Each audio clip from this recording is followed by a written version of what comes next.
Just 2 races remain in the 2024 NASCAR Whelen Modified Tour, and the much anticipated stop on the calendar for this season, the Brushy Mountain Powersports 150 from the historic North Wilkesboro Speedway with a fresh coat of asphalt. 20 cars roar to life off of turn number 4.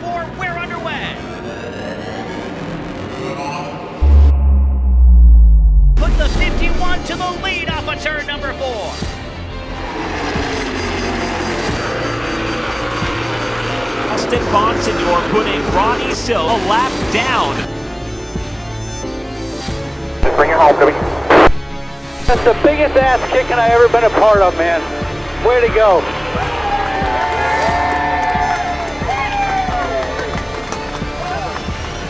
Justin, this is Reggie Ruggiero.